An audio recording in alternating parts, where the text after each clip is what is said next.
This is C.L. Barber looking at crime and punishment. Today we're going to be looking at the changing definition of crime between 1500 to 1700 with a focus on vagabonds.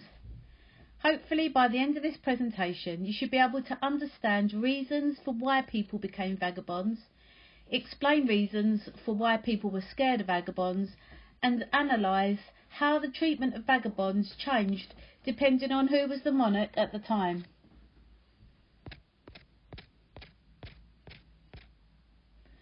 So, between 1066 and the late 1400s, the vast majority of people never left the town where they had been born, often living, working and dying in the same area. However, from the reign of Henry VII, this began to change for a number of different reasons. Firstly, there was an increase in population, which meant that there were more people than jobs. Due to this, there was a drop in wages as well as a rising cost of food. As a result of these factors, a growing number of people left their villages to search for jobs. These people became known as vagrants or vagabonds. There was also the impact of enclosure. Increasingly from the Tudor period, there were new land management methods. This had a huge impact on the rural poor. Large areas of land where the poor had previously been able to gather wild food and firewood was now enclosed by the powerful landowners. This made it much more difficult to graze their animals, feed their families and keep them warm. This newly enclosed land was used to graze sheep so that their fleeces could be sold for a good profit. This was because at the time England's biggest source of trade was the wool trade. Some landlords also fenced off large parklands, which had a detrimental effect on the peasant. These actions by the landlord led to a huge increase in those going to towns. It wasn't always easy finding a job in a village or a town, and so therefore there was rising unemployment. This caused an increased number of vagabonds. As a result of these conditions, there was also an increase in the number of crimes committed. This increase ultimately led to an increase in the fear of vagabonds, resulting in laws being passed with harsh punishments for those who became vagabonds. So let's have a look at some of the views of vagabonds. As a result of some of them being forced to turn to petty theft, it wasn't surprising that those who were better off began to see vagabonds as potential criminals. Christians were taught that good Christians worked hard. As it said in the Bible, the devil makes work for idle hands. Therefore, many thought that those not working might be tempted to commit crimes. This helped to create the fear that vagabonds were lazy, or had brought the trouble onto themselves and therefore might be thieves. Many saw vagabonds as criminals, not just stealing, but also committing crimes such as assault and murder. People were worried that these crimes were committed so that they could get their hands on money they had not earned. Many were also suspicious of those who seemed fit and healthy but weren't actually working. They certainly didn't want to be using their own money to pay for the poor. During the 16th century, there were even pamphlets about the dangers of beggars with different categories. None of these categories assumed any genuine need. And this is an extract from William Harrison's description of England, published in 1577. He said, "They are all thieves and extortioners. They lick the sweat from the true labourer's brow and take from the godly poor what is due to them. It is not yet 60 years since this trade of vagabondage began, but how it has prospered since that time is easy to judge, for they are now supposed to amount to above 10,000 persons, as I have heard reported. Moreover, they have devised a language amongst themselves which they name canting, such as none but themselves are able to understand." Some of the categories of vagabonds are dummerers. These were those who pretended to be deaf and mute in the hope that people would feel sorry for them and therefore give them money. The drunken tinkers. These were thieves using trade as a cover story. Priggers or prancers were horse thieves. Kinchin warts were beggar girls. The cut purse was a pickpocket who would secretly creep up behind you, cut a hole in your pocket or bag and steal the contents. The rufflers.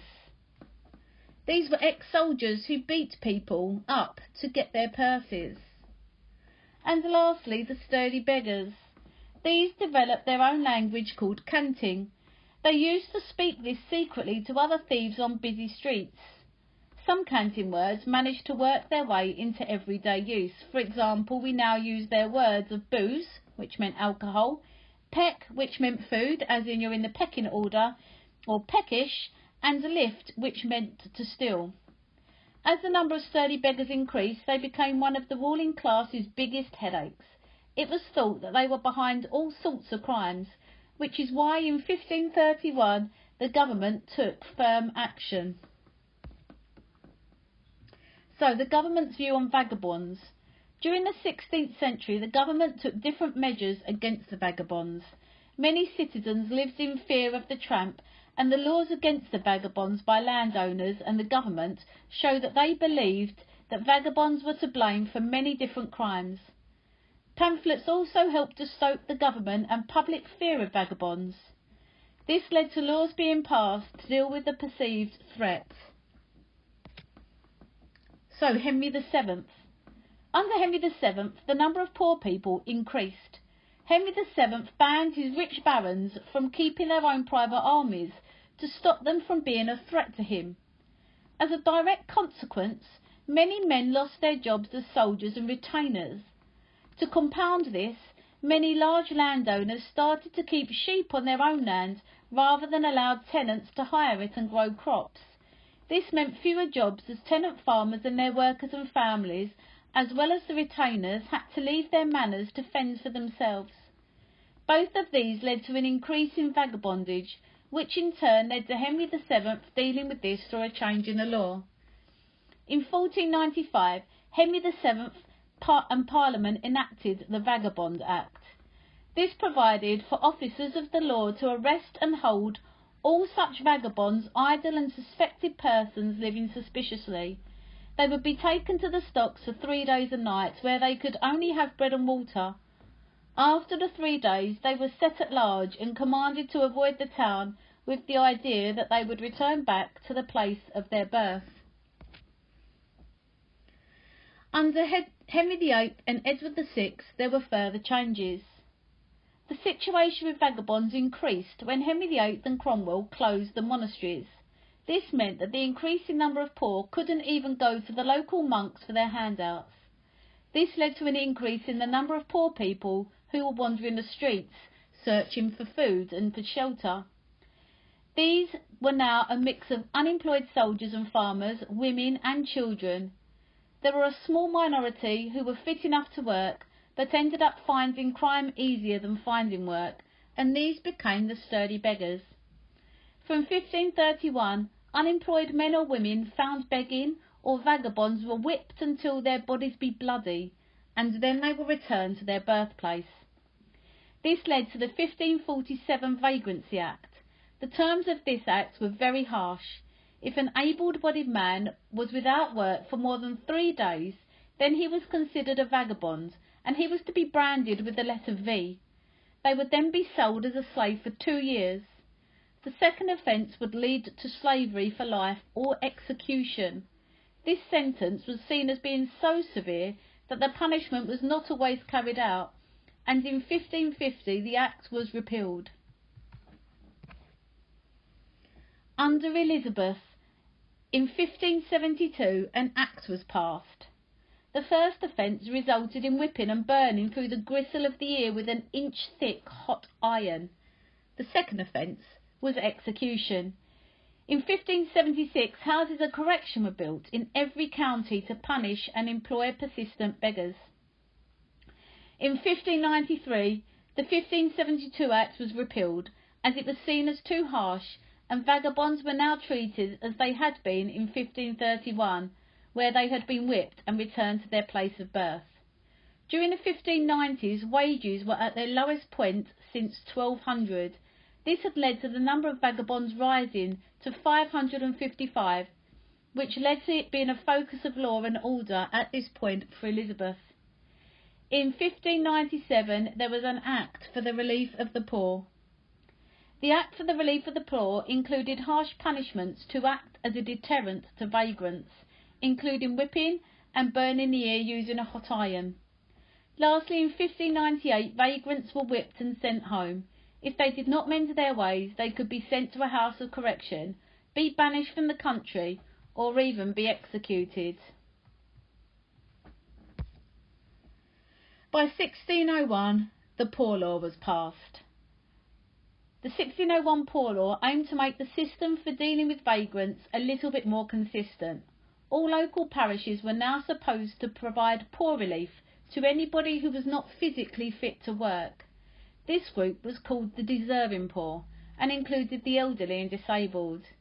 This law created a long-lasting distinction between those who chose or appeared to choose poverty over the undeserving poor who were seen as fit to work, and these were the group that would be punished severely.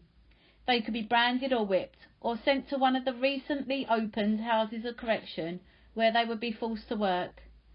The Poor Law Act of 1601 created a long-lasting distinction between those who chose or appeared to choose poverty over those who were known didn't want to work, such as unsteady beggars. So, the sorts of questions that you could be asked were, or are, describe two features of vagabonds in the early modern period. This is a 4-mark question and you will need to include 2 different features.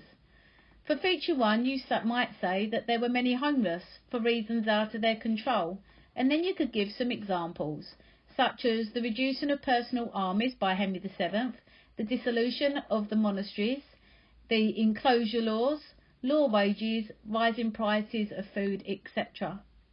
Feature 2, you might choose to expand upon something about how they were viewed. For example, many were considered to be thieves and criminals, and then you could follow this up with information on the sturdy beggar creating their own language to help them still, or the fact that by the end of this period there are over 10,000 of them.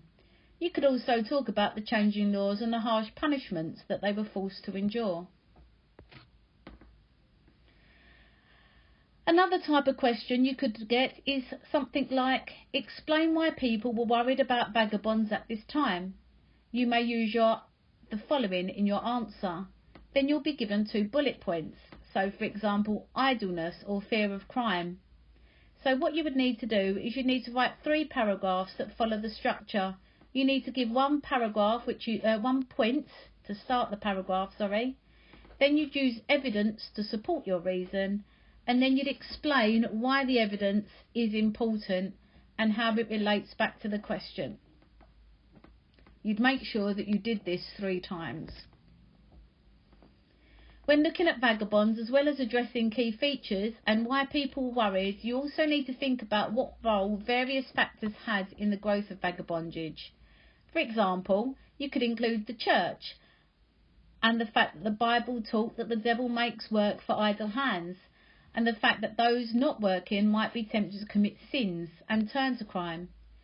You could talk about the role of the government and say that some vagabonds were demobilised soldiers who had no jobs after fighting in wars. You could talk about the impact of the closure of the monasteries. You could talk about how the laws hindered vagabonds and didn't help them. And you could talk about how enclosure impacted on creating vagabonds. Lastly, you could also talk about the attitudes in society, the fact that people suspected them of being professional criminals who chose not to work, the fact that they believed that some of them had become criminal gangs with their own language. You could talk about the fact that better off members of society paid poor rates to support the poor, so didn't want to support people from other areas. And lastly, you could talk about the impact of broadsheets and pamphlets which appeared to influence people's attitudes and the fear of vagabonds. Thank you very much for watching and listening. This is C. L. Barber, 1977.